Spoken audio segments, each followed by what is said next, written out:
Richard J. was his name, and the world would not be the same. He came home in an ambulance. He had such a start, poor mother had to be brought home on a cart.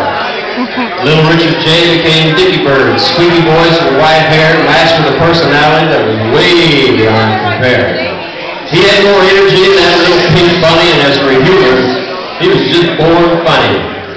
There he was, all dressed for church, complete with bow tie and pink hat, with a smile on his face, somewhat like a cat.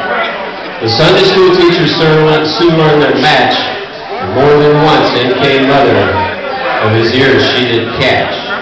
At family reunions, he was always ready to put on a show, with his cousin Carl ready to collect the dough. Time went on, he went to East High just about the time the hippie generation would begin to fly. Being an artist and musician on Dickie Bird fit right in. The days ahead seemed like they would never end. Now there was Ted, Joel, and Joe, some of his best pals, and others who come by the dozens. Soon joined by a far other personality, Flippo, our cousin. Well, about then, trouble set in. His eyesight went bad, but he still had that grin. He'd walk into stop signs at night, coming home like a fright. Then there was a river bike path that came to an end. Since the sun went down, he went for a swim. Now, I know about that one. Time went on, and California didn't beckon, so he stuck out his thumb, and off he would go. He was born for the road. He was wild abandoned, and again ready to put on a show.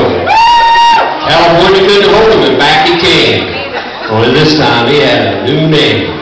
Long hair, a beard, a few extra pounds, just not the same boy. You guessed it. His name is now Andrew Floyd. Fast forward now, you do see a man hit by trouble, and I think you will agree, though legally blind, diabetic, and now with cancer, his humor is intact, and he's making us smile, and that is his answer. Who else can draw and paint through sight like a small little hole, play drums, sing, and blow a great harp, still putting on a show? Well, we'll pin on our brown ribbons and Andrew support with prayer, love, and concerns of that sort. And watch as that smile continues so strong, and know that today to him it belongs. Andrew Day already answered the call to one of their sons with his friends, family, and all. I love you, brother. Whatever your name. Without you, I can honestly say, this family would never, ever have been the same. That ain't no shit.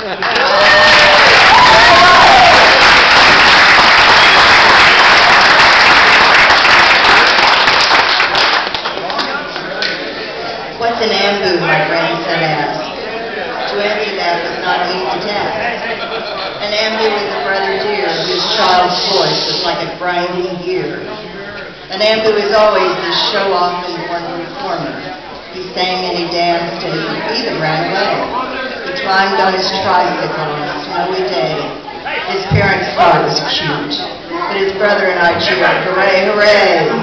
But alas, it was not meant to be. He returned in the future with our much-loved Dickie, who's just meant to be.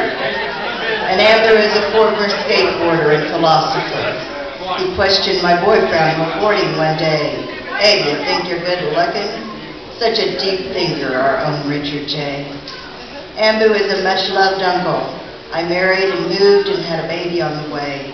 But as stated above, the show-off appeared. While I had our parents' attention, he stole a car and disappeared. It was his first taste of California, and that's where we lost our little Dickie J. The rest is history, my grandson. Richard J. became Ambu Floyd and who he is today. A loving son, husband, and brother, hooray. He makes us laugh still today. I'm so thankful I have him as a brother and friend. Thank you, dear brother, for the memories you've made. You've helped me see life in a positive way. May your days be long and your path be bright, and continue to amaze us with your outlook. It's so very right.